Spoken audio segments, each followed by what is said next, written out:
Buenas tardes. Bueno, retomamos la transmisión. Hubieron algunos inconvenientes en la conexión y bueno, me estoy presentando ahora. Soy Álvaro Tejada, bibliotecólogo de la Gran Biblioteca Pública de Lima. Y bueno, les damos la bienvenida a esta última sesión del programa Leámoslo Siempre, encuentro virtual con Booktubers. El primer encuentro de jóvenes lectores y lectoras peruanos que comparten su pasión por los libros en un canal de YouTube donde se explora las nuevas formas de lectura, desde un libro convencional electrónico hasta las adaptaciones en plataformas de entretenimiento como son las redes sociales.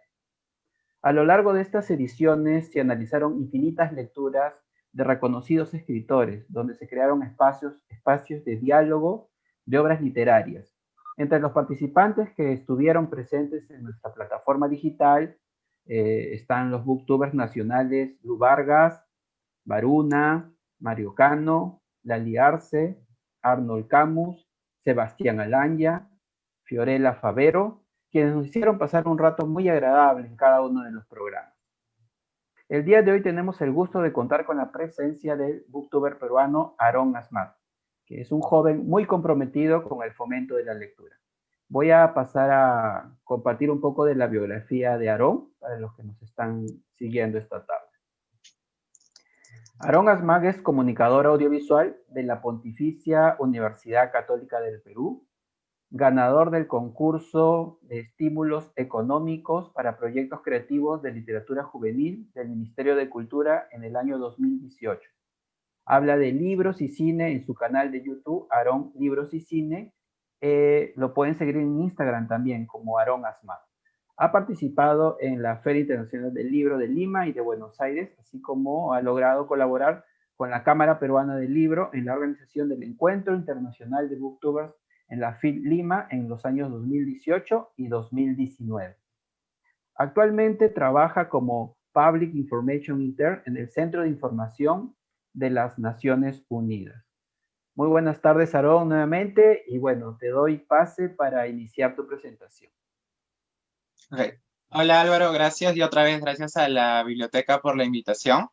Efectivamente voy a hablar sobre el diario de Ana Frank. Ahorita les voy a compartir la presentación. A ver, ya debería estar saliendo. Sí, ahí está. Bueno, el libro del que vamos a hablar hoy es el diario de Ana Frank. Justamente también es el último del que vamos a hablar en este programa que ha sido semanal gracias a la Biblioteca Nacional del Perú. Y bueno, de hecho, este libro es creo que un clásico del que todos, si es que no lo hemos leído, al menos lo hemos escuchado desde el colegio. Yo la verdad, yo lo he leído justamente para este evento, para comentarlo con ustedes. Yo no lo había leído antes. Creo que siempre me daba un poco de intriga saber cómo era la historia, pero a la vez tenía un poco de miedo porque sabía que era un tema muy triste. Y sí, es triste. Entonces, bueno, ahora vamos a hablar sobre el libro, pero también de la autora. Creo que es súper importante eso. Y bueno, antes de eso, bueno, ya me presentaron, como dijeron, yo soy Aarón Asmat. Igual mis redes las dejo acá. Estoy en Instagram como Aarón Asmat y en Facebook y YouTube como Aarón Libros y Cine. Yo soy comunicador y booktuber. Booktuber somos los que hablamos de libros en YouTube. Pero bueno, igual un booktuber es un youtuber. A veces se divide en esas categorías, pero realmente está dentro una de otra. Y bueno, ahora vamos a hablar ya de quién era Ana. Ana Frank nació en Frankfurt del Meno, en Hesse, Alemania. Frankfurt del Meno ahora se conoce igual como Frankfurt. Nació en 12 de junio de 1929 y falleció en 1945. No se sabe si falleció entre febrero o marzo. Obviamente esa información está un poco vaporosa porque murió en un campo de concentración. Entonces es un cálculo a partir del día que los capturaron, de lo que vamos a hablar más adelante, y después cuando el padre es liberado, ¿no? Bueno, Ana además deseaba convertirse en periodista y en una escritora famosa. De hecho, ahí tenemos unas fotos de ella conforme fue creciendo hasta 1942. Bueno, ella falleció en el 45, ¿no? Pero en el 42 sería como la última foto, al parecer, que se tiene ella, porque es justamente el año en el que empieza en el refugio. Además, las temáticas que ella le gustaba investigar, que es algo que dice en el diario, es sobre las familias de la realeza. Ella, digamos, era, como se diría, monarquista, o sea, amaba el tema de las monarquías. Ella tenía una especial, digamos, admiración por la reina y además le gustaba investigar sobre mitología. De hecho, cuando comencé a leer eso, me sentí hasta cierto punto bastante identificado porque tanto los temas de historia como la mitología han sido temas que a mí siempre me han gustado. De hecho, yo empecé a leer por la mitología desde secundaria porque a mí no me gustaba leer como tal, pero leía como que a ciertos artículos sobre mitología o libros enciclopédicos, pero solamente ciertas páginas, ¿no? Y luego me interesó mucho la historia. De hecho, me gusta mucho la historia europea y sobre las familias reales. Entonces, en ese sentido, me sentí muy identificado y creo que me pareció súper chévere encontrar esa similitud justamente en esos dos temas que para ella eran una pasión. Y de hecho, yo también en algún momento quiero convertirme en escritor. Entonces, me pareció genial descubrir eso cuando leí todo esto. Y bueno, de alguna forma Ana, sin saberlo, se convirtió en una escritora famosa, lastimosamente fue de manera póstuma, pero ella siempre habló de que ella de alguna forma quería que su obra trascienda y que pudiera ayudar a la humanidad, tanto a informar lo que ella estaba viviendo, como también, digamos, generar una conciencia. Y si bien no se convirtió en periodista, definitivamente su trabajo pues ha trascendido, es uno de los libros más traducidos hasta el momento. Y justamente acá encontré una línea de tiempo que es de la misma página de digamos, en la página sobre Ana Frank. Y me parece súper útil darle un vistazo rápido.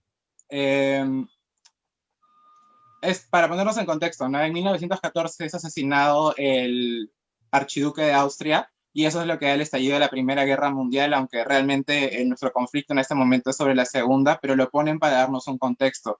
Luego ya hablan sobre, digamos, la pérdida de la guerra de Alemania, luego las publicaciones de Hitler, el nacimiento de Ana Frank, que es en 1929, y en el 33 Hitler y los nazis llegan al poder. De hecho, esta parte es importante porque también marca el punto de quiebre para la familia de Ana, porque ellos vivían en Alemania, pero digamos unas semanas antes, si no me equivoco, de que Hitler llegue al poder, ya habían como ciertos movimientos antisemitas o anticuíos, y el papá se da cuenta de que las cosas van a poder mucho más difíciles, entonces decide irse a Holanda o a los Países Bajos, como se debe decir, para instalarse ahí y comenzar a trabajar ahí con su empresa. La familia de él se queda, o sea, Ana y su hermana y la madre se quedan en Alemania hasta que luego ya logran trasladarse a Países Bajos con el padre. Justamente acá está que en el 34 emigran a Ámsterdam, donde tienen su casa. Y bueno, acá ya hablan de las acciones militares, la noche de los cristales rotos, y, por ejemplo, justamente en el 39 es cuando ya comienza la Segunda Guerra Mundial, que es ya cuando vuelve todo mucho más difícil y de alguna forma la situación hacia los judíos ya se vuelve realmente insostenible a partir de eso.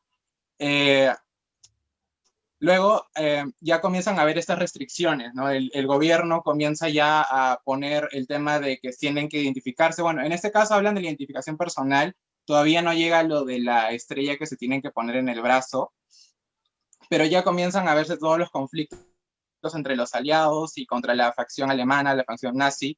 Ya comienzan a organizarse los asesinatos a los judíos en Europa, y justamente en el 42 es cuando ya se impone la estrella amarilla, que es un símbolo realmente discriminatorio, no porque la estrella sea mala de por sí, sino que es para reconocerlos y de alguna forma apartarlos de los derechos que tienen las personas que eran considerados ciudadanos, ¿no? Luego, en el 42, Ana recibe su diario. Se dice que Ana vio en un escaparate el diario o el cuaderno en este caso, y bueno, lo señaló y al día siguiente se lo regalaron. Y ella empezó a escribir en este diario y de hecho ella se pronuncia ante una amiga imaginaria que se llama Kitty, pero realmente justamente en la página de Ana Frank, te explican que no solamente la hablaba Kitty, tenía como otras amigas imaginarias, sin embargo Kitty fue como la principal o su favorita, pero habían otras amigas imaginarias que tenían personalidades distintas. Eh, en el 42 la familia Frank ya se esconde en lo que sería el refugio. Acá voy a parar el tema de la línea de tiempo para regresar a la presentación. Eh, como dije, es el hogar. Esta es la fachada del hogar donde vivía la familia Frank antes de irse al refugio, desde el 34 al 42. Y justamente en el 42 sucede lo que yo comienzo como el comienzo lo que yo llamo el comienzo del fin, porque reciben una carta que ellos creían que era para el padre, para Otto, en el que lo citaban para ir pues a un campo de concentración, a un campo de trabajo, mejor dicho, a trabajo forzado. Sin embargo, luego se dan cuenta que la carta realmente era para Margot, para la hermana mayor de Ana, y el papá decide acelerar el proceso de huida, ¿no? Porque el papá ya sabía que eventualmente iban a tener que refugiarse, y eso es lo que, digamos, cataliza todo. Y llegan al refugio, que es el edificio de la izquierda, eh, que justamente ahí está el nombre en neerlandés, asumo, que es realmente era una fachada, lo que se ve eran las oficinas donde trabajaba el padre de Ana con Arios.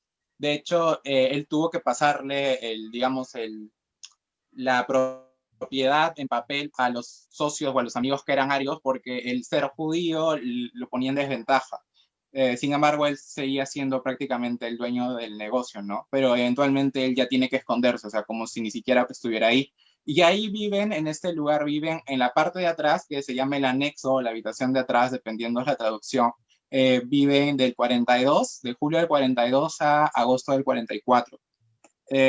Y acá están justamente los que terminan siendo escondidos. Edith Frank, que es la madre, Otto Frank, que es el papá de Ana, y abajo están Ana y Margot, que es su hermana mayor, y luego están los Van Pels, que asumo que se pronuncia así, que Herman y August eran la familia que en el libro, en el diario ella les pone como Van Damme, pero su nombre real era Van Pels. Y Peter, o que asumo que se pronuncia así en alemán o en neerlandés, era el hijo de esta familia. Luego está Fritz Pfeffer, que en el libro está como Albert Dussel o Dussel, que es el que llega al último. Él llega como unos meses después que la familia de Ana, mientras que los Van Pels llegan una semana después, pero al final todos terminan volviéndose prácticamente una familia grande, aunque realmente hay momentos de mucha tensión, porque obviamente terminan viviendo meramente encerrados, con costumbres distintas, con la tensión, con el miedo, y ni siquiera pueden salir una hora al día. O sea, todos esos 2 años o más de 2 años son de estar encerrados. Eh, y bueno, estos son los refugiados, y luego están los que, bueno, son un poco menos conocidos, que son los protectores. Pero realmente son súper importantes porque sin ellos no se hubiera logrado que ellos pues sobrevivieran hasta este momento, hasta ese momento. De hecho, para mí estos son como los personajes un poco que más se me van porque son muchos nombres y de hecho son mencionados en el libro, pero no los ves tanto, los mencionan de una manera más indirecta. Pero los que más se suelen mencionar son Mip, que siempre está yendo y viniendo, dando información nueva. Me parece que también el señor Cofius, que realmente era un seudónimo, me parece de Kruger, si no me equivoco. Ellos eran como las personas que, digamos, servían de fachada porque también trabajaban ahí, pero también eran los que les llevaban información de afuera, los que llevaban a veces alimentos, o mejor dicho, eran los que llevaban los alimentos porque nadie de ellos podía salir a canjear estas cartillas de racionamiento, o sea, salir era prácticamente exponerse a que se los lleven a los campos de concentramiento. Entonces, todas esas personas son las que hicieron posible de que ellos pudieran vivir en este refugio. Y justamente este es digamos, una estructura 3D del refugio que está en la misma página de Ana Frank que les voy a enseñar acá. Justamente esta estantería que ven de rojo es, digamos, el nexo entre la fachada y la puerta y la parte de atrás o la casa de atrás o el anexo. Digamos que la gente entraba por donde voy a poner el mouse, o sea, entraba por acá, y esa era la parte donde estaba la empresa, ¿no? Que era una empresa de especias, si no me equivoco, unas oficinas que trataban de este tema. Y bueno, luego ya subías y entrabas a este nexo que está en rojo, que está como la estantería, y detrás de esta estantería se abría y había pues la puerta al refugio. Y justamente acá está la entrada marcada en rojo, y luego los papás de Ana vivían en esa parte que está marcada de rojo, que se puede ver que era en esa misma planta. Estaba Otto, que es el papá, Edith, que es la mamá, y Margot. Esto realmente es al final, porque al inicio Margot estaba con Ana, pero cuando entra el señor Dazzle, Ana comparte la habitación con Dazzle y Margot pasa con los padres. Que claro, Dazzle es Fritz, ¿no? Dazzle era el seudónimo. Ana y Dazzle, si pueden ver, están acá al costado, en otra habitación, que de hecho esto generó muchas tensiones. O sea, de hecho, Dazzle es un personaje que Ana no te ayuda a quererlo mucho porque te lo presenta como un personaje desagradable, eh, tanto por las tensiones como porque era un señor muy autoritario. Luego está el lavabo, que era, digamos, la zona más común y quizá la más peligrosa desde mi perspectiva por el tema sanitario, porque ahí todos tenían que ocuparse. De hecho, también hablan de que se bañaban en distintas partes de la casa. Obviamente eran condiciones muy difíciles, digamos, nada deseables ni óptimas, y obviamente tenían que vivir con eso para no ser descubiertos. De hecho, todas las cortinas estaban tapadas con telas viejas, con costuras, para que nadie los pueda ver. No podían abrir la ventana para, digamos, tomar aire, y de hecho en verano tenían que estar con todo cerrado. Ni siquiera podían abrir la ventana para que entrara aire de repente en la noche, pero realmente eran condiciones muy insoportables, y eso obviamente exacerba pues los malos ánimos, la depresión y las tensiones. Entonces hacía toda la convivencia mucho más difícil. Luego está la habitación de Herman y August, que son los Van Pels o los Van Damme en el seudónimo, que están arriba, y Peter, que era el que tenía pues la habitación o su sección solo, que es un muchacho que al inicio no es muy bien recibido por Ana, no porque se lleven mal, sino porque su primera impresión de él era como que irrelevante, o sea, no le llamaba la atención. Luego se va viendo que la relación avanza muchísimo y evoluciona mucho. Creo que es la persona con la que tiene un giro mucho más fuerte dentro de todas las personas con las que vivía. Y finalmente está el ático, que realmente era el lugar donde, bueno, guardaban cierta despensa y donde a veces iban para hablar, para relajarse, para olvidarse de los demás, sobre todo Ana, Peter y a veces Margot. Y a veces también estaba el gato, que es Moshi, que era el gato de Peter. Entonces ahí pueden ver que están todas las partes de la casa, y de hecho acá hay como muchas más secciones que te enseñan sobre la historia de la casa, un recorrido por la casa que pueden ir a visitarlo en la página. Y ya regresando a la presentación, bueno, esta es otra infografía que realmente es muy, muy grande. La puse más también por el tema para ver la estructura de la casa, para complementar más, pero realmente la información es prácticamente la misma. Hablan de que en el 40 el ejército alemán invade Holanda. Entonces, cuando invade Holanda, obviamente este lugar que era como el lugar seguro para los judíos deja de ser el lugar seguro. De hecho, la situación en Holanda se ve como muy compleja, porque habían holandeses que obviamente estaban contra los nazis, pero habían holandeses que también estaban contra los judíos. Entonces tampoco se sabía en quién podían confiar.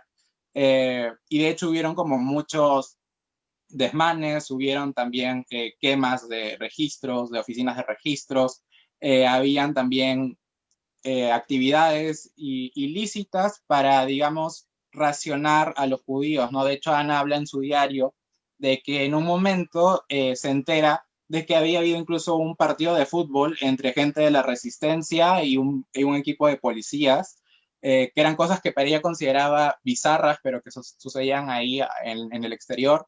O también de que cuando tocaba el día de que tenían que racionar y canjear estas cartillas, había una sección que obviamente la hacían de manera disimulada, pero era una sección para que la gente que tenía refugiados pudiera recoger la comida de sus refugiados, ¿no? Pero obviamente esto era súper riesgoso, porque si te descubrían, tanto si eras judío como si eras el que ayudaba a los judíos, lo único que te esperaba era la muerte.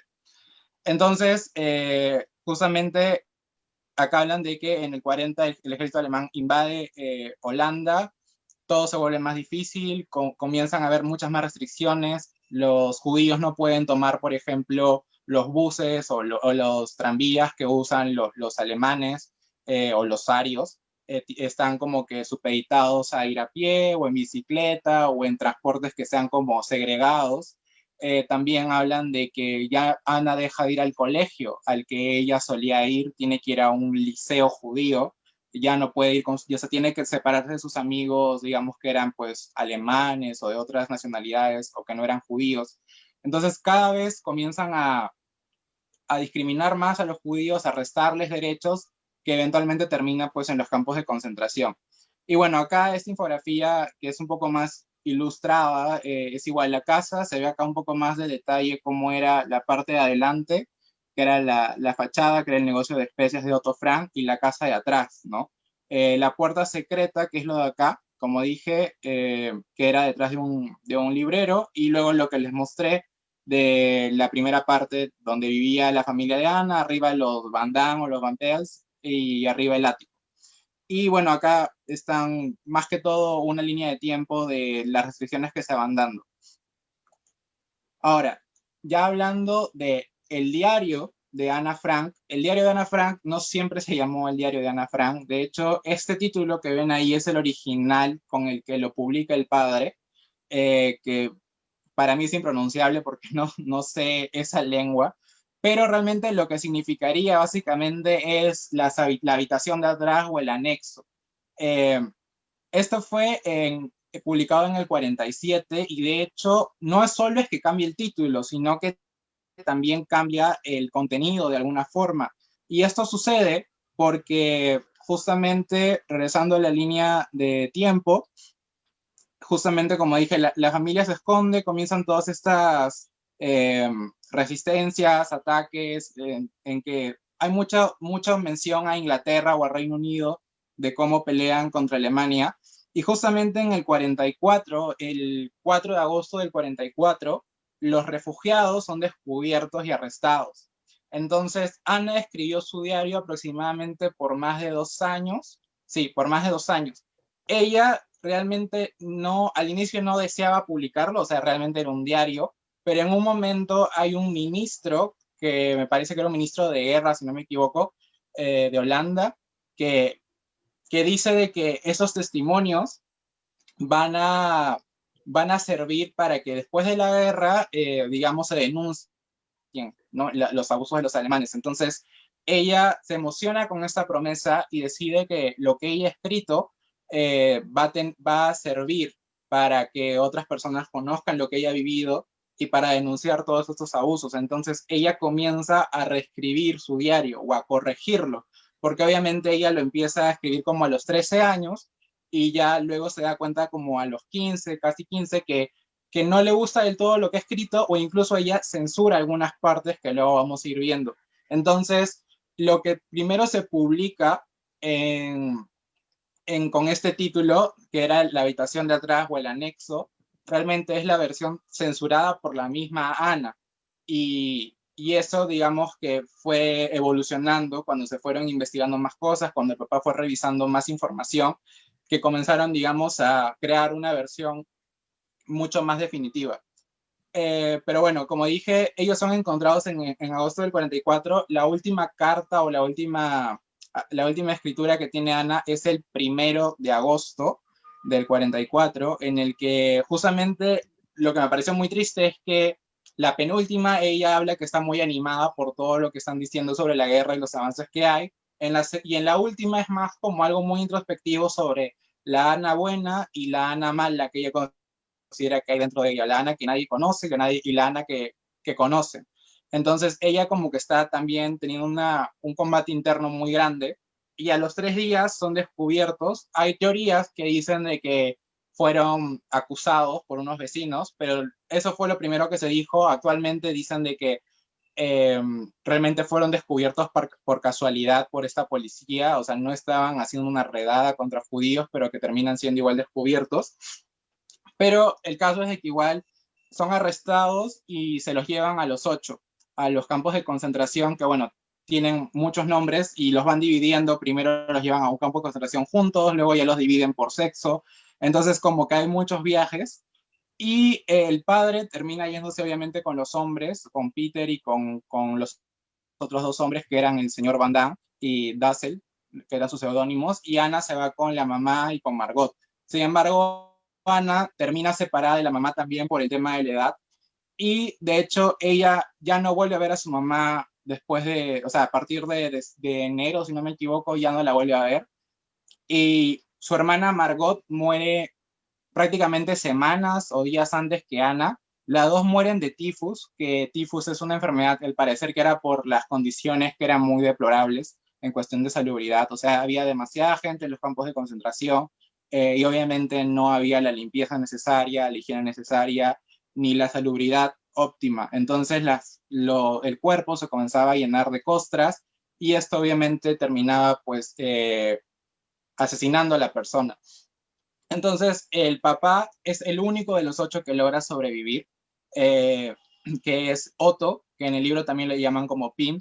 Él logra sobrevivir, se entera de la muerte de su esposa, pero digamos, él creía que de alguna forma podía encontrar a sus hijas vivas cuando él ya es liberado, porque justamente en abril es la liberación, o sea, los aliados ganan, pero Ana y Margot habían muerto pues bueno, Margot en febrero y Ana no se sabe si en febrero o marzo, pero digamos, murieron cerca de la liberación. Mientras que Peter, que es justamente este amigo, slash, casi novio de Ana, que se vuelve su novio, muere unos días antes de la liberación. Entonces, cuando el padre regresa a, a Holanda, va al refugio y Mip, que es la señora que los había ayudado, había encontrado estos cuadernos, las anotaciones de Ana, y de hecho ella consideraba que se lo iba a dar a Ana porque era algo personal. Sin embargo, cuando se enteran de que Ana había muerto, ya no queda de otra y se la da al padre. Entonces el papá lo lee y bueno, sale esta versión que dije que es básicamente la habitación de atrás, que es en el 55 apareció la traducción en español, que es todavía la versión censurada. Ahora, por eso dice que hay dos versiones del diario de Ana, eh, no porque una sea falsa o una verdadera, sino que hubo una evolución de ella como autora y sus propios motivaciones, ¿no? O sea, ella va evolucionando, obviamente va creciendo y se va dando cuenta que no escribe igual que antes, que ha mejorado. Y justamente ella se enamora de Peter en algún momento, entonces ella quita la parte de toda su interacción con Peter porque ella quería mandar el libro para que sea un testimonio y seguramente consideraba que eso no era relevante por una cuestión social o política. Entonces eso lo quitó. Acá está una foto de Peter. Luego, por ejemplo, ella es muy, muy crítica con su mamá. De hecho, ella decía que su mamá era más una amiga o una par que una madre. Entonces, ella siempre tenía una relación como muy tensa con la mamá y la mamá a veces sí se daba cuenta, le afectaba. Entonces, en el libro hay como muchas partes que ella es muy fuerte al expresarse de su mamá. Entonces, ella de alguna forma cuando vuelve a leer sus cartas se da cuenta que está siendo muy severa e incluso le da miedo que la mamá lo lea porque tiene miedo de pues, que se sienta mal. Y de hecho ella considera de que el papel puede soportar más que su madre, ¿no? Lo cual es cierto. Entonces, conforme Ana va madurando, también se da cuenta que quizá ha sido un poco injusta con su mamá, a pesar de que no es que la justifique del todo a la mamá, igual ella siempre afirma y reafirma que a veces la mamá era como subestimaba lo que sentía Ana, eh, porque Ana pues era una chica que digamos se consideraba muy precoz para su edad en el sentido que pues era como muy intelectual, era muy crítica, incluso era un poco irónica, entonces como que para la época y para ser de esa edad y ser mujer, todo eso se consideraba que obviamente no estaba bien. Pero aún así, de hecho, los papás de Ana estaban considerados como progresistas dentro de su época porque eran personas mucho más flexibles que otras personas de esa edad, de esa generación. Pero igual Ana consideraba de que sus papás se consideraban modernos, pero que realmente no lo eran del todo porque no hacían caso a las problemáticas que ella sentía. Entonces, por eso Ana como que se volvía hermética, sobre todo con la mamá, porque no se sentía cómoda contándole cómo se sentía ni su problemática. Entonces, ella censura mucho la parte de su mamá y eso no aparece en la primera parte del libro. Luego, bueno, hablan hace menos explícita la cuestión de la sexualidad, porque obviamente Ana escribe esto entre los 3 y 15 años, entonces están todos los cambios hormonales, el autodescubrimiento, y eso lo asumo que lo sacó obviamente porque ella quería mandarlo, ya no iba a ser algo meramente personal, entonces también lo censuró ella misma.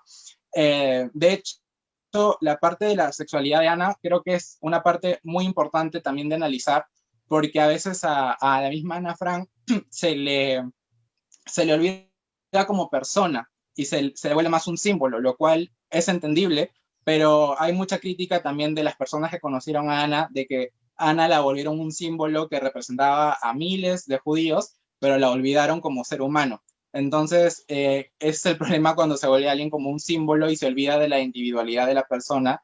Ana, de hecho, habla de cómo empieza esa relación con Peter de amistad, pero que ella iba sintiendo como cosas un poco más de romance hacia él, e incluso el propio descubrimiento de ella, porque ella, para la época, creo, era como bastante fuera de ese mundo, porque ella incluso habla de que ella besó a una chica, y siendo pues esos tiempos, me pareció súper loco, a ver, que incluso ella lo confiese, ¿no? Ella había besado a una amiga porque justamente sentía toda esta inquietud. Y a pesar de que Ana era muy creyente y muy religiosa, obviamente no era como tan dogmática, pero sí era creyente, ella no se censuraba sobre ese tema ni nada.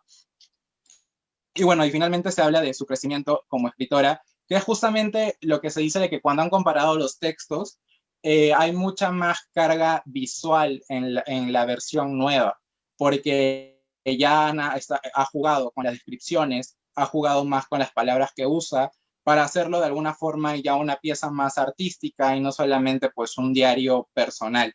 Entonces, justamente acá hablan de que el día en que se esconden, eh, ellos fueron caminando, ¿no?, al refugio, porque obviamente no podían tomar una movilidad y no podían irse tampoco con maletas, porque irse con maletas era muy obvio ante las autoridades. Entonces ellos se tienen que ir con lo que pueden ponerse encima y con cosas escondidas en la ropa. Entonces ella habla de que se cruza con trabajadores que los ven con pena como si quisieran ayudarlos, pero saben que no pueden ayudarlos por la marca amarilla que tienen en el brazo. Entonces, esta versión no estaba en la versión original de sus escritos, entonces hay como que muchas teorías sobre si Ana realmente vio a esos trabajadores y lo decidió obviar primero porque no lo consideró importante, y de ahí los puso para darle, digamos, una atmósfera más visual a su diario, o si realmente nunca los vio y lo volvió una parte como un poco más estética. Pero, o sea, el caso es que definitivamente Ana, que ella expresa que quería ser escritora, sí evolucionó, porque ella leía mucho también. Y bueno, acá ya hablan de los recuerdos del bombardeo y todos estos detalles. Entonces sí hay como una diferencia eh, entre lo que es la habitación de atrás y el diario de Ana Frank, que es lo que conocemos actualmente. Ahora, justamente ha habido también polémica sobre la vericidad o veracidad. Eh, Está mal escrito. El caso es de que justamente hay muchas personas que se dicen los negacionistas, que son, digamos, historiadores o estudiosos también de este periodo, que niegan el holocausto o lo minimizan o justifican las acciones de Hitler o, o incluso dicen de que sí existió el holocausto, pero que Hitler no tenía nada que ver, que no lo sabía. Obviamente, nosotros solamente nos podemos guiar por la información que nos llega por historiadores porque no hemos estado ahí, pero siempre que se ha tratado de echar abajo el diario, ya sea porque decían de que la tinta no correspondía al tiempo, de hecho se dice que hay unas partes de tinta que son de un bolígrafo que fue patentado en Argentina como años después de que Ana Frank muriera o lo escribiera. Entonces decían, no es posible, pero luego cuando ya lo mandaron a esta fiscalización, este auditaje, se vio de que estas anotaciones eran eso, anotaciones hechas por una historiadora, no eran parte del diario como tal. Y luego cuando fueron corroborando temas de caligrafía con otros escritos de Ana, bueno, llegaron a la conclusión de que sí era verídico, ¿no? Yo creo personalmente que siempre es importante cuestionar lo que creemos, pero obviamente la idea no es negar algo que ha pasado, ¿no? Que es un evento muy triste. Ahora, Ana ya como un símbolo, que justamente sí lo es, pues después de la muerte se ha vuelto justamente un personaje bastante importante a nivel social, político incluso, y sobre todo con el tema de los derechos humanos. Hay muchas estatuas, de hecho, esta es una lápida la que está al medio de Margot y Ana, que justamente está en el lugar en donde bueno, que dice Bergen-Belsen, que es justamente donde estaba este campo de concentración. Entonces corresponde al lugar donde Ana y su hermana fallecieron. Entonces Ana es un símbolo obviamente mundial, pero sobre todo pues en Países Bajos, porque es donde pues ella vivió sus últimos años como refugiada, y también obviamente Alemania, porque ella era de allá. Bueno, estos son algunos, este es un listado que si quieren pueden tomarle alguna foto o screenshot, que es un listado que justamente me pasó Álvaro, que es de los diarios de otras personas que también vivieron estos eventos, porque justamente la idea de Ana Frank no es solamente concentrarnos en Ana, sino en ver que Ana es una expositora quizá la más importante, la más reconocida, pero no es la única. Hay muchas personas que vivieron esto y que también dieron sus testimonios, obviamente quizá a partir o inspirados por lo de Ana, pero hay como que mucho de donde también informarse, justamente, bueno, el diario de Ana Frank, que justamente acá les estoy dejando el link para acceder al ebook que proporciona la Biblioteca Nacional del Perú. Pueden entrar a la biblioteca digital.bnp.gov.pe y hay más libros también. Y bueno, además están los demás que son diarios, son memorias, que justamente tratan del holocausto, o en la Shoah es justamente el holocausto. Acá hay más, que también pueden tomarle foto o screenshot si quieren para que puedan ir buscándolos. Justamente lo bueno es que ahí salen sus editoriales y los años de publicación. Yo la verdad de todo solo he leído el de Ana Frank porque se había escuchado que había muchos diarios de ese tipo, pero no, nunca había visto con nombres propios. Y ahora, bueno, para recomendarles algunas obras relacionadas a este evento o que tengan temática similar. Bueno, de entrada la principal diferencia creo es que Ana Frank, digamos, es se podría decir una novela epistolar autobiográfica, ¿no? Es como técnicamente o en teoría literaria es bien complejo lo que abarca porque es un diario, es una novela epistolar y a la vez no es ficción, entonces tiene muchas cosas en uno. En este caso, por ejemplo, El niño con el pijama de rayas, que es creo que el primer libro que leí esta temática, que tiene película también, que seguramente conocen, eh, pues es un libro bastante corto, muy bonito de hecho, tiene muchos simbolismos, obviamente creo que es mucho más fácil usar simbolismos cuando es una obra de ficción, porque El niño de pijama de rayas sí es ficción, no es algo que sucedió como tal, pero está ambientado en el Holocausto. La ladrona de libros también es una obra muy interesante. De hecho, está narrada por la propia muerte, o sea, por la muerte como personaje. Eso me pareció muy chévere. Y también tiene una película. Yo vi la película antes de leer el libro, porque cuando vi la película no sabía que tenía libro, pero igual el libro me gustó muchísimo. Y El lector también tiene una película, de hecho esta película estuvo nominada al Oscar, no me acuerdo si a mejor película, creo que sí, pero sí tuvo varias nominaciones.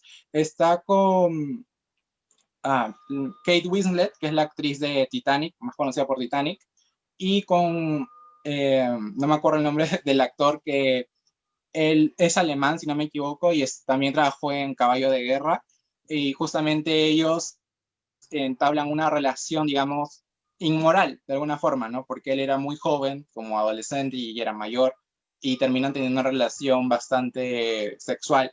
Y ella, digamos, estaba comprometida con temas del tiempo nazi. O sea, esto es posguerra, pero justamente el drama viene porque ella tiene, digamos, cosas que ver con los juicios que se hacen pues a los que habían abusado de los derechos humanos.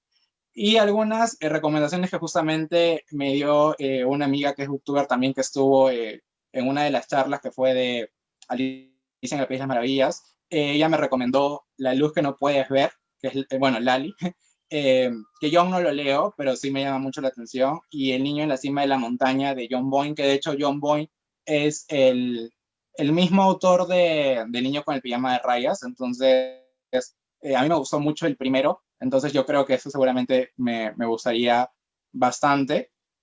Entonces, no sé, Álvaro, si tengan ahorita preguntas.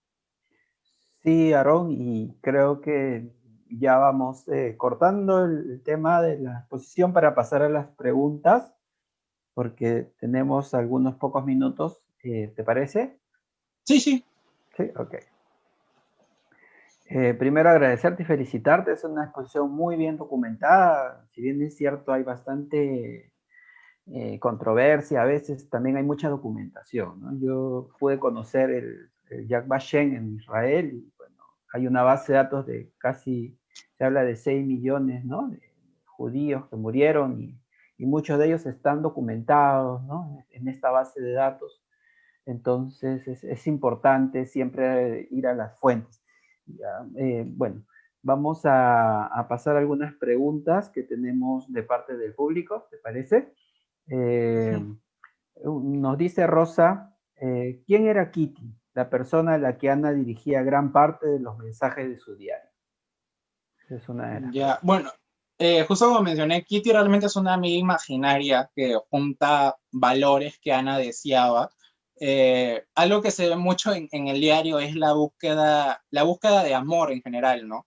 Entonces, tanto los jóvenes, sobre todo como Ana, Peter y Margot, buscaban amor en diferentes lugares. O sea, por ejemplo, Peter se concentraba mucho en su gato, Ana buscaba un amigo y Margot quería ser amiga de Peter, pero no se dio. Entonces, Kitty era básicamente un método de escape de Ana para tener una amiga o una mejor amiga. Pero como dije, según lo que documentan en la página de Ana Frank, habían más amigas imaginarias que Ana elegía a quién dirigirse conforme era la temática, aunque al menos en la versión que yo leí, todas se dirigen a Kitty, no sé si sea un tema de edición, pero Kitty es básicamente, se podría decir que es el espíritu del diario, ¿no? Es la amiga que está en el diario.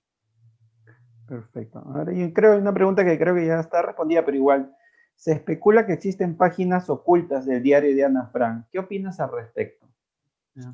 Bueno, sí, o sea, de hecho, el diario como tal no era que pues un cuaderno con todo ahí, ¿no? O sea, el diario se acabó en un momento, o sea, el cuaderno se acabó y Ana comenzó a escribir en hojas sueltas, en otros cuadernos. Entonces, cuando los encerraron o los atraparon, muchas cosas quedaron pues en el piso. Entonces, ha sido un trabajo también de recopilación y también supongo que ver cómo era esta comparativa de la primera versión, la segunda versión, y seguramente puedan haber cosas que hayan quizá escondido, quién sabe, para de repente temas muy íntimos, ¿no? Que no querían exponer de la familia, o sea, nunca se va a saber. Pero sí, definitivamente yo creo que de repente, no sé si escondidos, pero cosas que no están en el diario y quizás están en otros libros, ¿no? Porque han escrito otras cosas también. Sí, justamente entre las cosas que escribió en la novela se menciona la niñez de Eva, ¿no?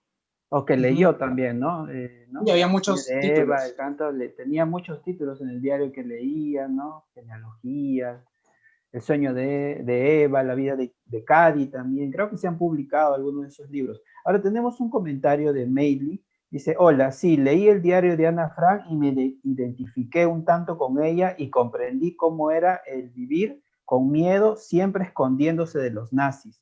Todo por un prejuicio injusto que hoy en día aún se puede ver en algunos aspectos. Así me hizo entrar en reflexión de lo afortunada que era. O sea, creo que es una reflexión hacia la libertad, ¿no? Y justo en un año como el 2020 de pandemia, donde hemos estado, bueno, nosotros también en nuestras casas y viviendo con nuestras familias, podemos, y en una época donde el adolescente busca, ¿no? Encontrarse como persona, ¿no? Es bastante interesante, creo, leer el diario de Ana Frank. Hay una pregunta, ¿se sabe quién delató a Ana Frank?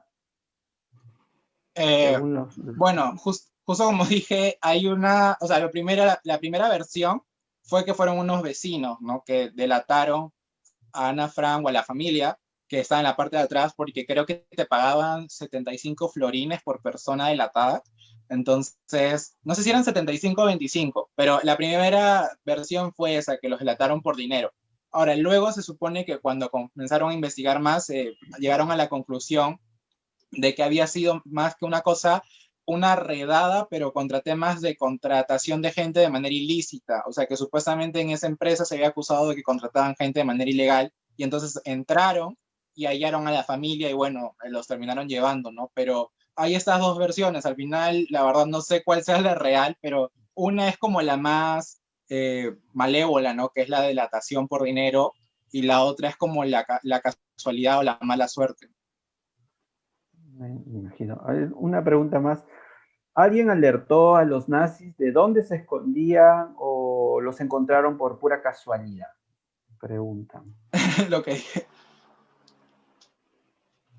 Eso creo que ya lo hemos, ¿no? sí, es lo mismo, indicado. ¿no? Sí. ¿Sí? Y sin ánimo de subestimar a las niñas, niños, ¿desde qué edad se suele recomendar leer el diario de Ana Frank? ¿En versión completa, no edulcorada o suavizada? Pregunta Paulo.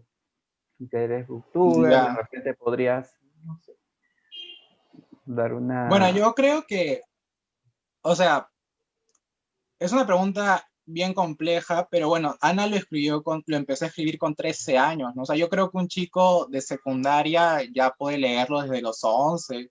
O sea, no tanto porque la obra tenga un tema que censurar, sino que quizá por el tema de contexto histórico, un chico, o sea, un niño muy chico, una niña muy chica, puede que no entienda todo lo que sucede, pero realmente el contenido no es pues que tenga contenido que deba ser censurado como tal, ¿no? Yo creo que es un tema más de conocimiento para ponerte en contexto, que a veces pues a cierta edad ignoramos todavía. Pero yo creo que ya a partir de secundaria, primero de secundaria, quizá con la guía de un adulto, pues se puede leer y ya te da otra perspectiva, ¿no? Desde más chico.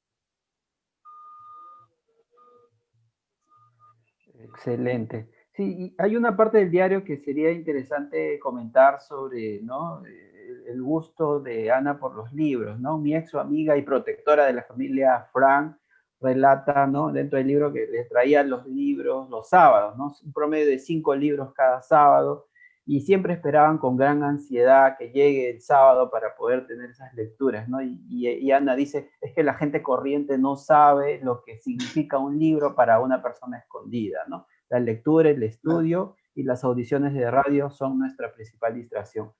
¿Qué opinas sobre eso? Es un tema, ¿no? El tema de la lectura, ¿no? Que ahora a veces también se deja de lado en algunos adolescentes, pero que es importante, ¿no? Para Claro. momentos tan complicados como que vivió Ana Frank. Sí, o sea, yo de Bueno, hecho, en general, dime. sí, adelante, adelante. Ah, ya. No, sí, claro, o sea, de hecho creo que justamente el haber leído en lo personal el libro en este año que estamos pasando por lo de la pandemia y hemos estado en cuarentena, de hecho la cuarentena no se compara pues a lo que vivió Ana, ¿no? Nosotros estábamos encerrados, sí, pero no nos estábamos escondiendo, no era como que no podíamos salir a la ventana, o sea, si tenías balcón podías salir.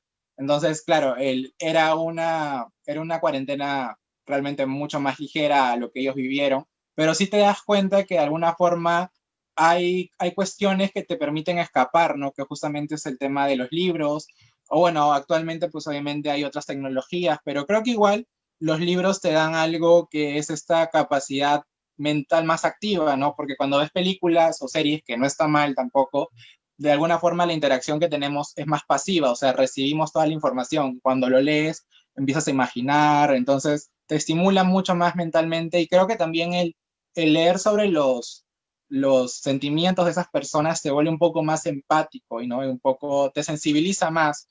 Yo sí he notado mucho que con personas que no leen tanto, sin querer ponerme en un plan un poco en sentido de superioridad, pero es como que a veces son un poco más insensibles, o sea, solo se fijan en lo que sienten ellos mismos.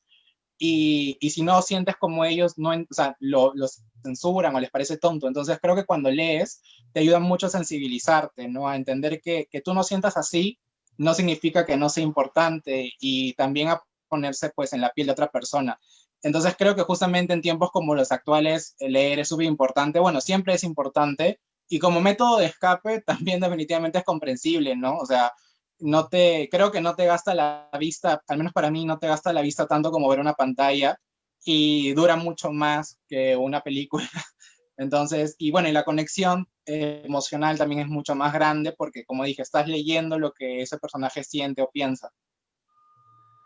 Muchísimas gracias, Aarón. El tiempo ha llegado ya al final del programa, ¿no? Hemos compartido en las redes sociales el acceso a la Biblioteca Pública Digital, donde pueden encontrar el diario de Ana Frank para que lo puedan leer, descargar totalmente libre, ¿no? Su servicio de la Biblioteca Nacional. Queremos agradecer a todas las personas que nos han acompañado en el conversatorio, ¿no? Les recordamos que la Biblioteca Nacional del Perú desarrolla una programación cultural virtual atendiendo a las necesidades de estos tiempos. Asimismo, les recordamos continuar con todas las medidas sanitarias de prevención. Y bueno, todas estas sesiones están siendo grabadas y se cuelgan, ¿no? Se colgarán próximamente en nuestras redes sociales de la institución, Facebook, YouTube y en nuestro podcast. Aarón, tus palabras finales, de repente quieres invitar a revisar tus redes sociales, cómo te pueden encontrar en YouTube, en Instagram. Creo que ya lo has Sí, claro. mencionado, pero para ir cerrando. Sí, para cerrar. Sí, acá justamente voy a poner las redes. Igual, muchas gracias por haber estado acá, por la invitación, por habernos escuchado. Y la verdad, para mí leer este libro ha sido todo un reto porque es bastante triste y sobre todo cuando se investiga, pero ha sido muy enriquecedor. Así que espero que les haya gustado y mis redes las dejo ahí. Estoy como dije al inicio, en Instagram como Aarón Asmat y en Facebook y YouTube como Aarón Libros y Cine, así que pueden ir a seguirme. Y cualquier cosa que necesiten, igual me pueden escribir para ayudarlos o aconsejarlos con algún libro o serie. Y eso es todo. Muchas gracias, Álvaro, y también a la biblioteca. Gracias a ti, Aarón, gracias a todos los booktubers que nos han acompañado, han sido una serie de programas magníficos, todos están grabados en la página web de redes sociales de la Biblioteca Nacional. Gracias y muy buenas tardes. Los esperamos en nuestros siguientes programas. Hasta luego. Adiós.